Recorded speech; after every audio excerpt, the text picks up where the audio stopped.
قرآن مجید میں 5 جگہ اللہ کے حق کے بعد فوراً والدین کا حق ہے. وَقَضَىٰ رَبُّكَ أَلَّا تَعْبُدُوا إِلَّا إِيَّاهُ وَبِالْوَالِدَيْنِ إِحْسَانًا.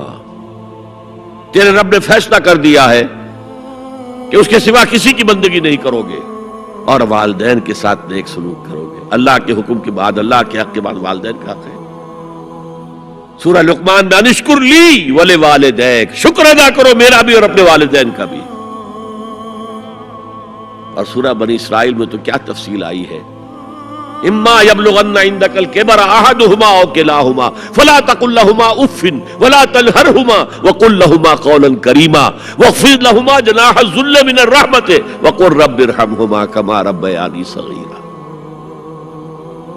اگر تمہارے والدین میں سے ایک یا دونوں تمہارے پاس بڑھاپے کی عمر کو پہنچ ہی جائے،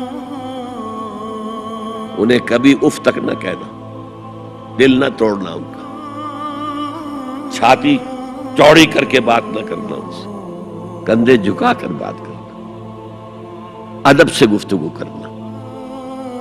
قل لہما قولا کریما واخفض لہما جناح الذل من الرحمہ، اپنے کندھوں کو جھکا کر رکھنا.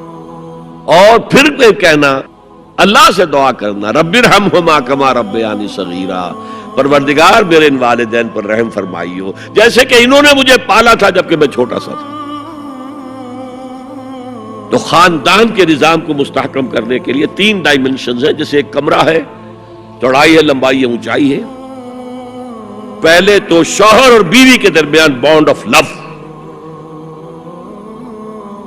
اب یہ شوہر اور بیوی پیرنٹس بن گئے ہیں، والدین بن گئے، اولاد آ گئی. سیکنڈ ڈائمنشن ایڈ ہو گئی، ادب، عزت. اور بہن بھائی ہیں، اخوت، جس کو کہ وہ کہہ رہا ہے جی ویلز بھی، فریٹرنٹی. خاندان کا ادارہ مستحکم. یہاں ایک نقطہ اور بیان کر دوں. لیگل لیول پر بیوی کے حقوق کم ہیں، شوہر کے زیادہ ہیں. الرجال قوامون علی النساء، سیدھی سیدھی بات ہے اور ہمیں ڈٹ کر کہنا چاہیے. یہ اس سے زیادہ معقول بات کوئی نہیں ہے. کسی ادارے کے 2 سربراہ برابر کے اختیارات والے نہیں ہو سکتے. لیکن اخلاقی طور پر جو ماں کا حصہ ہے،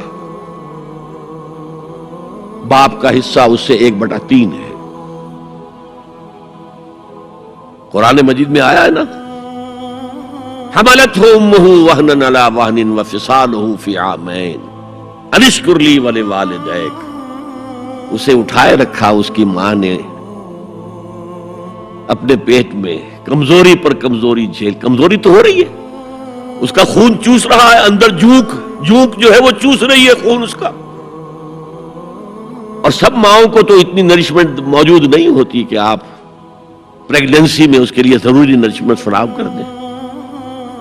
وہنن علی وہن، کمزوری پر کمزوری جھیل کر بھی اپنے پیٹ میں اٹھائے رکھا. وفصالہ فی عامین، اور پھر دودھ چھڑانا ہوا 2 سالوں میں.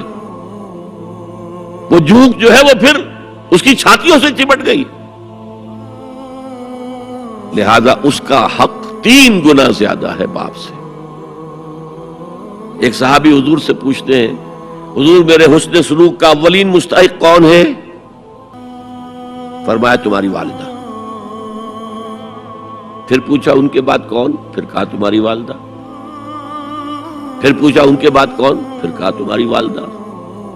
پھر پوچھا ان کے بعد کون؟ تو کہا تمہارے والد. 3 درجے.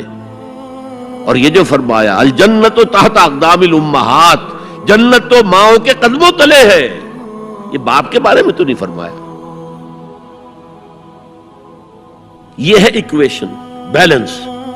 اسلام قسط کی بات کرتا ہے، انصاف کی بات نہیں کرتا. انصاف تو یہ کہ آدھی روٹی ادھر دے دو، آدھی ادھر دے دو.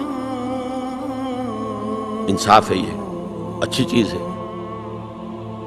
قسط یہ ہے کہ بوجھ اٹھانا ہے تو جو زیادہ قوی ہے اس کو زیادہ بوجھ دو اٹھائے، اور جو کمزور ہے اسے کم بوجھ دو.